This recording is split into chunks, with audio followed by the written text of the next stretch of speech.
Thursday po natin ngayong gabi. Ayan, ang ating, tulad ng kanina pa nababanggit ng ating po pag-uusapan ngayong gabi is about breakthrough worship. So, hindi ka na po tatagalin pa. Tayo magsisimula na. Hayaan niyo po akong mangaral sa paksang worship that sets free. Amen. So, pagsambang nagpapalaya. Grabe, no? Pagsamba pa lang may ginagawa na ang Panginoon. Amen. Kaya nakakalungkot kung ano ba nagiging normal na sa atin na hindi umaabot ng praise and worship.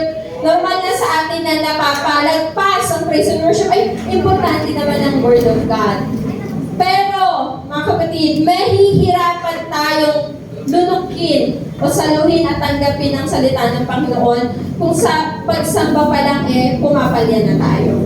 Amen? So, may paramang mga bagay tayo hindi natin gugustuhin marinig, pero minsan kailangan natin marinig. Amen? So, ngayong gabi po ang ating main verse ay sa Acts chapter 16, verse 25 to 32. So, nung mula Sunday po, wala pa akong, kailan pa ako nasabihan ni tatay na mag-break to worship ako this May 7. Pero, wala pa yung binibigay ang Panginoon. Until Sunday, si Pastor Earl po nangaral, so ang ating guest preacher. Tapos, ayun, parang nangusap ang Panginoon sa akin sa pangungusap. Sa ginawang katuruan ni Pastor Earl that time. So, eto po, sabay-sabay nating basahin. So, ayan yung picture ni, it's about Paul and Silas. Nung nasa bilangguan sila, nabilanggo sila, mamaya pa ako. Sige, basahin muna natin. Verse 25. Na maghahating gabi na, nananalangin sina Pablo at Silas sa pumaawit ng mga papuri sa Diyos. Nakikinig naman sa kanila ang ibang mga bilanggo. 26. Biglang lumindol ng malakas kaya nairig ang mga pundasyon ng bilangguan. Nagsibukas agad ang lahat ng pinto at nangalaglag ang mga talikala ng lahat ng bilanggo. Nagising ang bantay at nang makitang bukas ang mga pinto, inakala niyang tumakas na ang mga bilanggo, kaya binunot niya ang kanyang tabak at magpapakamatay na sana. Ngunit sumigaw si Pablo, huwag mong saktan ang iyong sarili, narito kaming lahat. Nagpapasindi ng ilaw ang bantay, tumakbo sa loob at nanginginig na nagpatira pa sa paanan nila Pablo at Silas. 30. Inilabas niya sila at tinanong, mga Ginoo, ano ang dapat kong gawin upang maligtas? Sumagot sila, sumampalataya ka sa Panginoong Hesus at maliligtas ka, ikaw at ang iyong sambahayan. 32. At ipinangalan nila ang salita ng Panginoon sa kanya at sa lahat ng nasa kanyang bahay. So, ang kwento kong ito ay bakit nabilanggo si Paul at Silas? Dahil nag-cast out sila ng demon mula doon sa isang babae na sunod sa kanila. So, parang naaaaloy na si Paul. Ang kulit mo si Paul medyo may hininin ang ulo. So, nag-cast out siya ng demon. Ay, yung babae na yun, meron siyang parang amo. So, parang siyang, tulad na sinabi ni Pastor, parang siyang part ng isang sindikato. Yes, that time na ginagamit siya para manghula, ganyan. So, kumikita siya. Kaso, syempre, nung tinas out na ni Paul yung demon sa loob ng katawan niya, wala na, hindi na kumikita yung babae. So, ginawa ng amo niya, ipinahuli o sinumbong sila Paul at Silas doon sa authority that time, ng mga panahon nila. So, ayan, the story short, ipinakulong sila. And yung picture na yan, hindi lang po kamay nila ang naka-chain. Pati yung paa nila, yung parang uso dati na may box sa kapasok dun yung paa. Okay? So, yun ang sabi ko. So, ililipat. Ayan siya. Ayan po yung itsura nila. So, yung gabing yun, nagpuri. Nanalangin at nagpuri po si Paul at si Silas. Alright? So, every one of us wants a breakthrough. Tama po ba? Kahit pa sa school yan, sa trabaho, diba? Sa pamilya, sa finances, kahit tayo nga, kahit na isang simbahan, diba?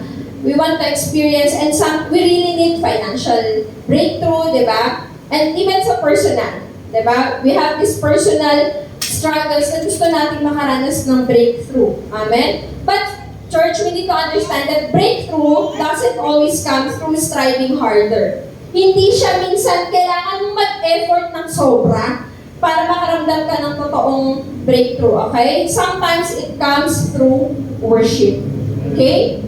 Not quiet, passive worship, but intentional, faith-filled worship. Okay? Na kahit parang wala namang nagbabago sa sitwasyon mo, na kahit parang wala namang nangyayari, you will keep on praising and worshiping God. Kahit pa na parang ang senseless at ang pointless na nang ginagawa mo. Okay? So, worship is often easy when life is good. Amen po. Sarap. Ang sarap mag-worship kay Lord pag-graduate ka na. Congratulations. Pag mapopromote ka na, pagpaalis ka na ulit. Di ba, Paul? Di ba? Totoo, ang sarap magpuri at sumamba sa Panginoon pag ganyan. Pero, the real power of worship, kadalasan po, was revealed in the middle of pain, pressure, and problems. Doon kasi magkakasubukan talaga ng laman ng puso mo. Okay? And in this passage, Apostle Paul and Silas, nagpakita sila ng kakaibang uri ng pagsamba. Pagsambang hindi nakadepende sa sitwasyon. Okay? The worship na pinakita nila does not depend on circumstances, but it transformed them. Okay? A kind of worship that transforms their situation and a worship that sets them free from the prison. And dapat yun yung matuto tayo, sumamba, na alam mo yung matuto tayo mag-offer sa Panginoon ng pagsambang mag-aalis sa atin sa unwanted situation natin. Okay? So, ang malang nangyayari kasi ngayon, church, ang pagsamba na ang binabago ng sitwasyon natin. Do you get me? Imbes na sitwasyon dapat ang binabago ng pagsamba natin. Nakukuha po ako. Yun nga, din sinasabi ko na nahihirapan ka na sumamba conforme sa sitwasyon mo. Kumbaga, the level of your worship, the level of the praise na kaya mo ibigay sa Panginoon, depende, Lord, kung feeling good ako. Depende, Lord, kung magaan yung pakiramdam ko. Diba? Imbis na yung pag-worship mo, dapat ang bumabago sa sitwasyon mo. Dapat kahit ang hirap-hirap ng sitwasyon mo, ang bigat-bigat, dapat after mong sumamba, pagkasamba mo sa Panginoon, iba na yung tingin mo sa sitwasyon mo. When we know how to worship even in the most inconvenient situations, doon nagkakaroon at doon natin mas nararanasan ang totoong breakthrough. Church, we shouldn't let our worship be affected by our own struggles. Okay? But let our worship transform and shift them. Bago ka magreklamo sa sitwasyon mo, lumapit ka muna sa Panginoon. Amen? Just like what Paul and Silas did, hindi sila nagreklamo, but instead, they prayed and worshiped God. Amen? So, worship is more than, hindi lang yung basta ka lang magpapatugtog ng Christian song, basta ka lang kakanta, basta ka lang hahawak ng instrumento. Church, worship is trusting God. Kahit hindi mo na naiintindihan yung nangyayari. Tulad nila, Lord, nagpalaya pa nga kami ng babae mula sa, pagkakaposes sa kanya ng demonyo Pero kami pa yung nakulong. Mukha bang naiintindihan nila yung nangyayari? Hindi, but still they worship. So worship is surrendering to God. They did not take control. Hindi nila sinubukang kumawala on their own way. Hindi nila sinubukang makipag-usap o ilaban yung karapatan nila bilang mga tao. They stopped trying to be in control of everything. Kasi church, hindi tayo laging may magagawa. Pero, laging mo pwedeng isuko ang lahat sa Panginoon. And worship is having faith in God, even when you don't see results. Grabe yung pagkakakulong nila. Nasa loob na sila ng selda, naka-chains yung mga kamay, pati pa paa. Diba? Mukhang wala nang kawala. But still, they know and believe that that situation and the struggle won't last. Yes. They have this faith na hindi namin alam paano, kailan, sino, pero alam namin lalaya kami. Amen? And church, I pray that when life is hard, let us not be silent. Don't let it consume us. Okay? Pray, praise, and worship God and see how He will turn your breakings into breakthroughs. Amen? And here are things po na tinuro sa atin ni Paul and Silas about worship. Number one, worship in the middle of the struggle. Amen. Sabi dun sa verse kanina, about midnight, nung hating gabi na, sa 25, nang maghahating gabi na, doon daw po nanalangin at sumamba si Paul at Silas. Church, hindi lang yan basta oras. Yang sinasabing, I believe na yung sinasabing midnight dyan, sa verse na yan, it represents darkest hour and lowest moment of our lives. Kasi pwede namang pagpasok sa kanila sa kulungan, nag-praise and worship na. Diba? So, nung gabi na, kasi it's some, gusto na ibang i-represent sa atin na alam mo yon, hindi ka lang dapat sa baliwanag na parte o sitwasyon ng buhay mo sumasamba. Dapat even in the most darkest and lowest moment of our lives, we know how to worship God. Amen? Pinakita nila sa atin that it is possible to worship God in the middle of your pain and of your struggle. Tulad ng ginawa nila. Wala sila sa magandang sitwasyon. Wala sila sa magandang kalagayan. At bago pa po sila ikulong, sabi sa mga early verses, they were beaten severely. Chained both hands and feet. Yung pagkakabit pa sa kanila ang laladaw using a rock. Amen? Until saka sila itinapon sa kulungan. But yet, at midnight, in the darkest hour, they chose to pray and sing unto God. And that teaches us something. That experiencing breakthrough worship is not based on your situation, but based on your decision. Ano unang mong gagawin? Kung halimbawa, hindi ka makagraduate. Ano yung magiging response mo kung yung ipinangakong promotion sa'yo hindi natuloy? Anong magiging response mo o paano mo tatanggapin? May date ka na, paalis ka na. Tignan sabi, extend ka mo na 1 month. Diba? How are you going to react in those kind of situation?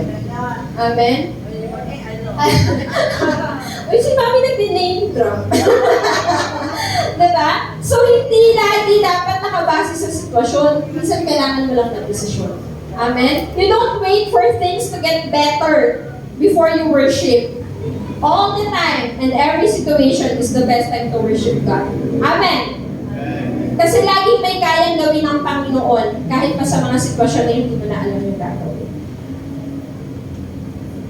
Dapat lang lagi tayong pangunahan ng Lord. Ano yun? Talagang pray and worship.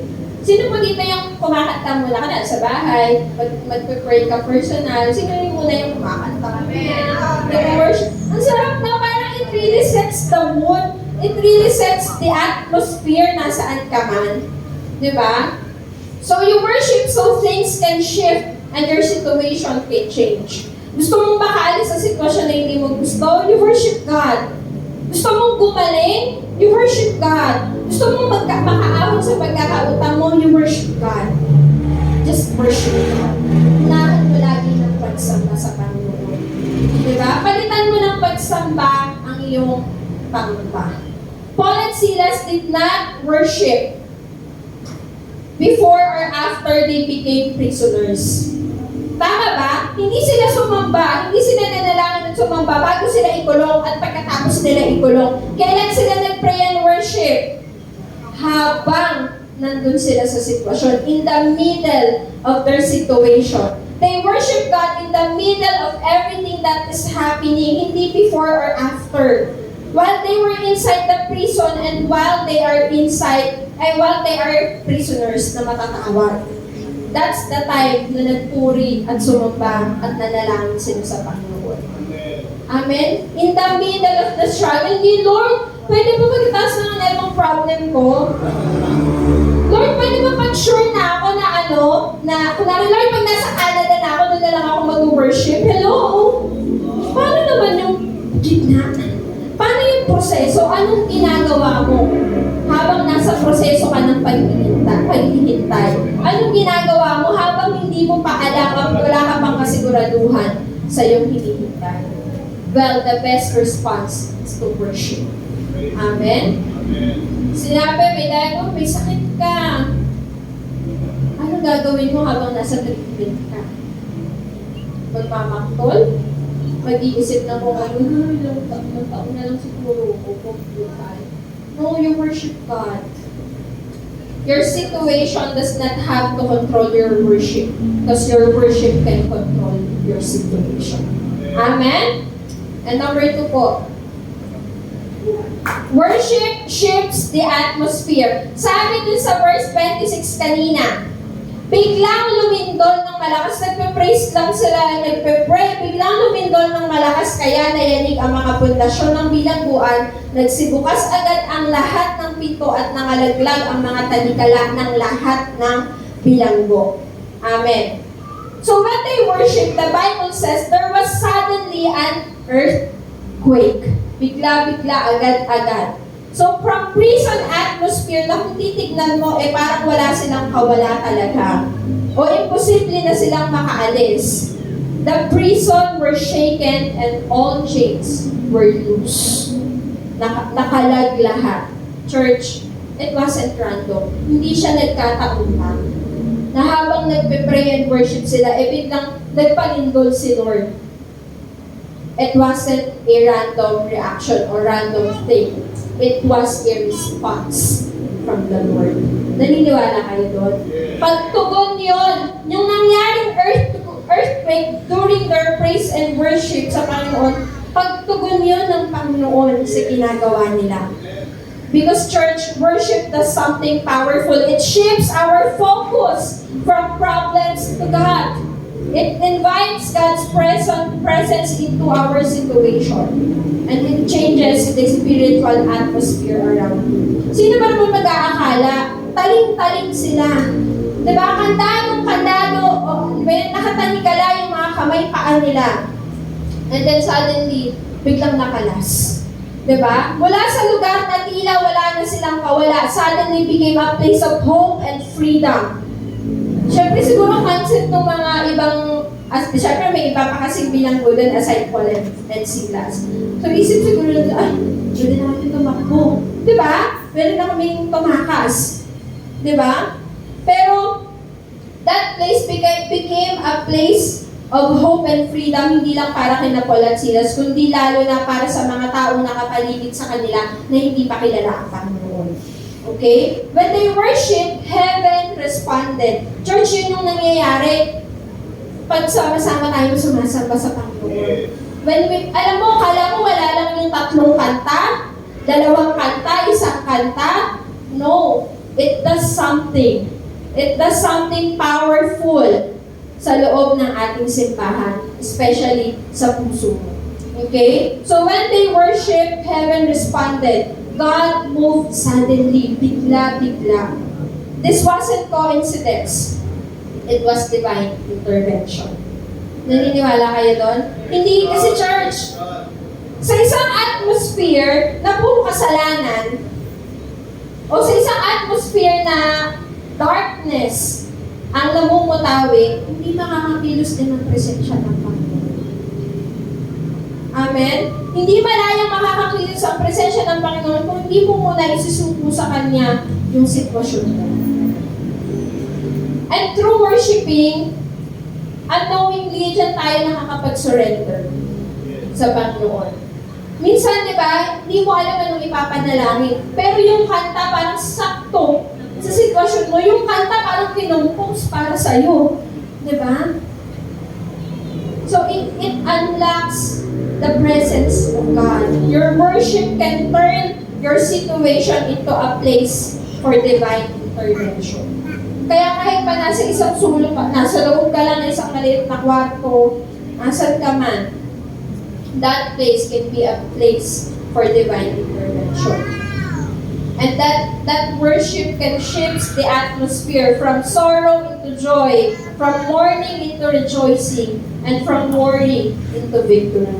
Amen? Because worship creates an atmosphere where God moves. Tulad ng sinabi ko kanina, babat ka sa isang lugar, sa isang sitwasyon, sa isang atmosphere na walang ibang ginawa kundi puro kasalanan. Walang ibang nandoon kundi puro worry. Walang ibang nandoon kundi puro negative thought.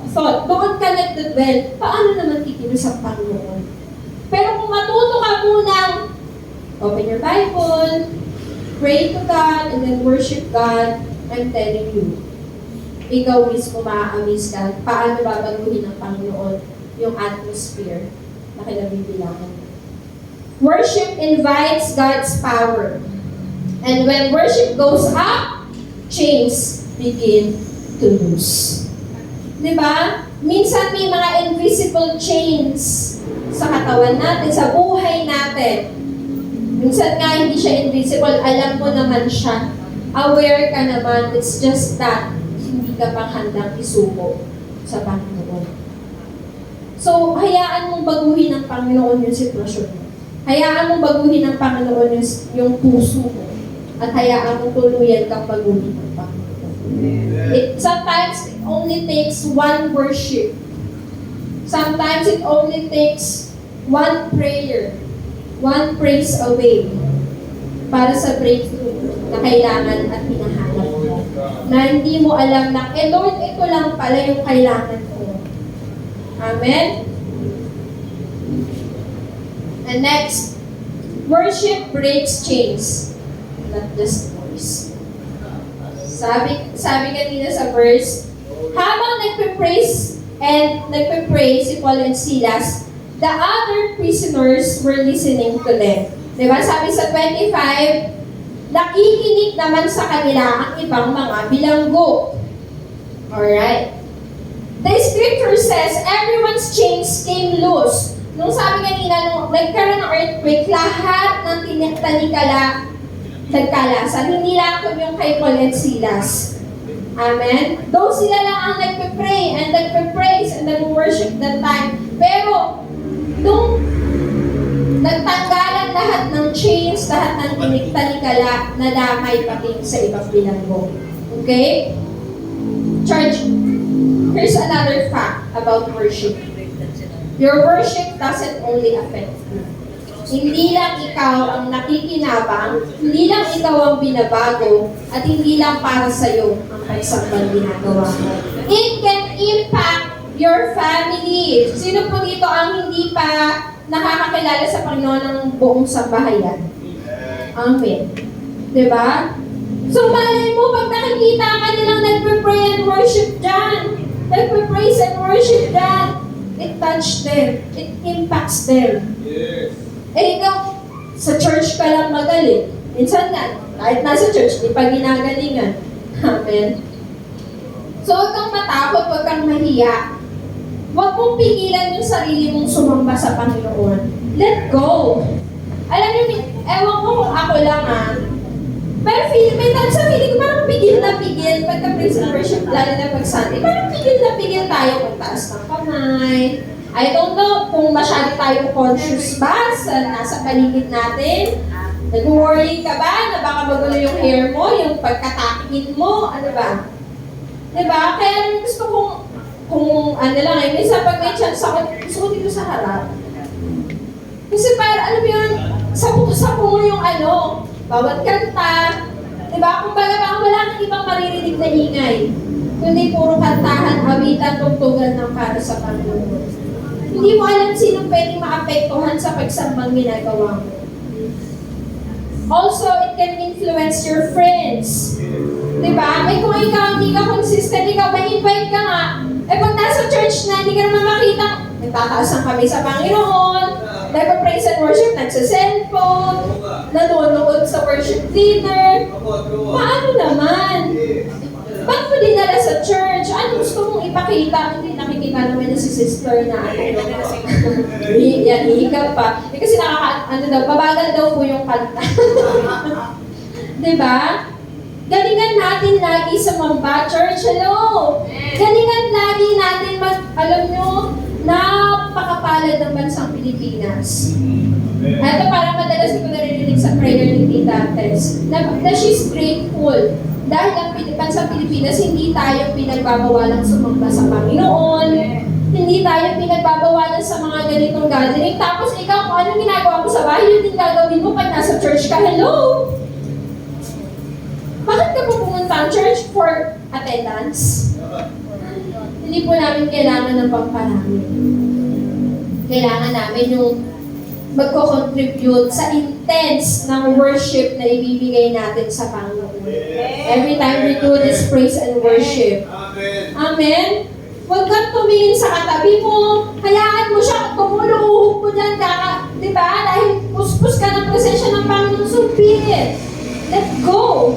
Di ba? Kasi doon tayo makakaranas ng totoong intervention, personal intervention ng Panginoon. Pero kung ikaw masyado kang conscious sa paligid mo, mahihirapan pasukin ng Panginoon ang puso. Okay? And also, it can bring freedom to people around you. Anong nangyari dun sa mga kasamahan nila Paul and Silas sa loob ng kulungan? Pati sila napalaya. Hindi lang literally nakalaya dahil nawala yung mga tanikala. Yung isang guard nga di ba? Anong nangyari sa isang guard? Hindi lang siya ang nakatanggap ng kaligtasan, pati yung buong pamilya niya. It brings freedom to other people around you. Kaya itaas mo na yung kamay mo sa Panginoon. Di ba? Awitan mo ang Panginoon ng buong puso. Let your worship impact the people around you. Amen? Your breakthrough might be someone else's miracle. Grabe. Your worship can bring freedom to others. Hindi mo alam ano yung pwedeng maging epekto ng ginagawa mong pagsamba sa Panginoon. Akala mo sa pagtayo lang dito sa harap, ikaw pwedeng maka-influensya, ikaw pwedeng makatouch ng buhay ng iba. No. Sabi dito at sa kwento nila Paul and Silas, kahit nananalangin ka lang dyan, nananahimik ka, mag-isa ka, sumasamba ka sa Panginoon, pwedeng gamitin niya ng Panginoon para sa ibang tao. Anyone can praise when things are good, but worship in hardship is a powerful testimony.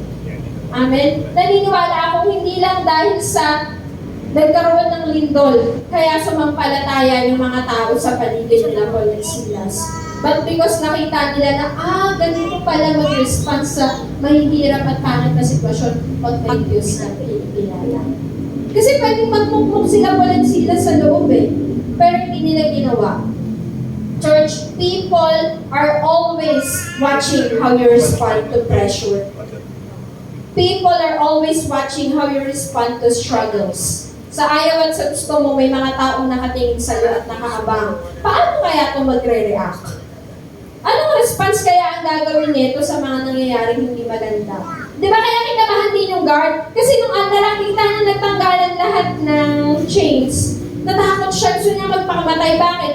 Kala niya lahat tumakbo na, tumakas na. Which is pwedeng gawin nila Paul and Silas, pero hindi nila ginawa. Kasi ganun mag-response ang mga tao may Diyos sa buhay. Sa mga panahon pwede kang mandaya sa exam, hindi mo gagawin. Kasi may Diyos ka sa buhay mo. Sa mga panahon pwede kang manira ng katrabaho mo para ma-promote ka, hindi mo gagawin. Yes. Kasi may Diyos ka sa buhay mo. At yun ang gusto mong makita nila. Amen? So, laging mga tao, titignan nila paano ka magre-react. Ano yung sasabihin mo?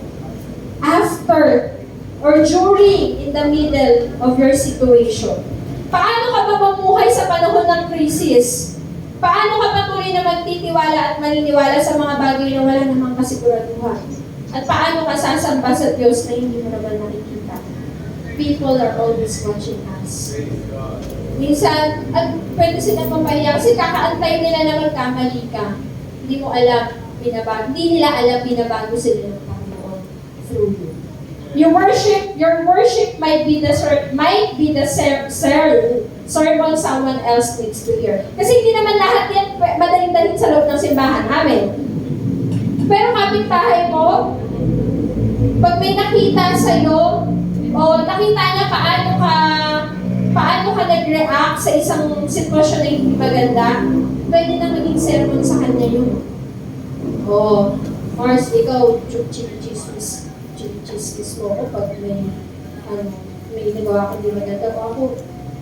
Pinag-pray kita. Siyempre, di ba sasabihin nun? Diba? Hayaan mong makita ng mga tao sa paligid mo. Hayaan mo yung buhay mo, yung testimony mo, yung personal testimony mo, yun na yung maging sermon sa kanila ng Panginoon. Amen. Para wala man sila sa loob, wala pa man sila sa loob ng simbahan, nangungusap na ang Panginoon sa kanila through your life and through your testimony. Diba? So yun nga, sabi sa verse 27 to 32, nagising ang bantay at nang makitang bukas ang pinto, inakala niyang tumakas sa mga bilanggo. Diba? Hanggang sa gusto niya magpakamatay, so pinagilan siya ni Paul. And then pag sindi niya ng ilaw, nakita niya nandun pa lahat. So nagpatira pa siya sa paanan ni Paul. Sabihin niyo sa akin paano maliligtas. Diba? Ganun lang, kabilis, di naman nag-preach sa kanila si Paul at Silas eh. Noon! Mamatay ka papunta sa impyerno. Walang ganun. Nay, Jesus loves you. Maganda yun, pero hindi laging ganun dapat. At pwedeng hindi laging ganun. Si Paul at Silas, wala pang ginagawa, wala pang sinasabi oh. Pero dahil faith-filled ang ginawa nilang prayer, praise, and worship sa Panginoon, kusang kumilos at nag-respond sa Panginoon sa ginawa nila. Amen? Pero mo nagpatira pa, hindi lang basta lumapit na paano ba maligtas ka doon? Alam niyo ba yung nagpatira pa? Yes. Ano yung type? Di ba? Parang lumuhod. Sabihin niya sa akin, paano? Ano yun? Na parang, yes! Ano mo si Eden? Ganon, ibig sabihin, ganon ka-intense yung naramdaman, ganon breakthrough yung naramdaman ng guard na yun para mag-react siya ng ganon, para mag-respond siya ng ganon. Amen? So church, if you want to end the generational trauma in your family, if you want to end toxicity in your family, in your, alam mo yan, in your workplace, gusto mong makalaya ang pamilya mo sa pagkakaalipin sa kasalanan, start to worship. Let your worship stop the breakings na nangyayari sa mga tao sa paligid mo. And let your worship start the breakthroughs sa kanilang mga buhay. Don't wait for the chains to loose and fall before you worship. Worship and then the chains will fall. Ganun ang ginawa at pinakita nila Silas. Walang kanikala ang hindi kayang kalagan ng buhay at totoong pagsamba sa Panginoon. Kahit gaano pa kakapal yan, gaano pa katindi yan, ilang taon ka nang ginagapos niyan. Isang pagsamba lang, kaya kang kalagan ng Panginoon. The prison doors didn't open for Paul and Silas alone. Everyone around them was impacted. Lahat na apektuhan, lahat na damay. Your breakthrough worship carries power beyond your own life. It carries unspeakable power, uncontainable power. So don't wait for the right feeling. Don't wait for everything to make sense. Don't wait for the answer. Worship now. Worship anyway. Worship through it. Worship in the middle of everything. Hallelujah. Amen, church? And for my conclusion po, a worship that sets free, it's not just something we do. It is a weapon. It is a lifestyle. It is a declaration of who God is, regardless of what we see and what we cannot see. Paul and Silas didn't wait for freedom before they worship. Diba? Hindi nila inantay makalaya bago sumamba. They worship in chains. They worship inside the prison. They worship in their darkest hour. And it was in that place of pain, in that place of limitation and uncertainty that God shook the prison. Amen? And sets them free. That means, church, your breakthrough is not locked by your situation. It is released through a response. And what is that response? Worship, worship, and worship, mga kapatid. And the real question is, will God move? Kikilos ba ang Panginoon sa worship ko? Hindi yan ang tanong kasi, oo, God always responds to a sincere worship. The question is, will I worship even before the breakthrough comes? Because sometimes your worship alone is the breakthrough itself. Amen? So tayo po ito ngayon. This time, pakita natin sa Panginoon na malaya na tayo. Amen? Pakita natin sa Panginoon, or kung meron man, church, hallelujah, meron man ngayon, pakiramdam mo nakagapos pa rin sa'yo, pakiramdam mo pumipigil pa rin sa'yo, maybe tonight, is the perfect time to surrender it all to God. And let the chains of sins, of struggles, of pressure, of lies of the enemy be loosened upon your life. Hallelujah. And tonight, patuloy natin sambahin ng Panginoon. Let us declare that we are free. Let us declare that there is hope. And let us declare that Jesus is alive and true. Hallelujah, Jesus. Hallelujah. Come on, church, let us worship our God. Let this song be a declaration song. Hallelujah. Maging awit ito ng ating mga pagsamba, ng ating mga puso. Hallelujah, Jesus.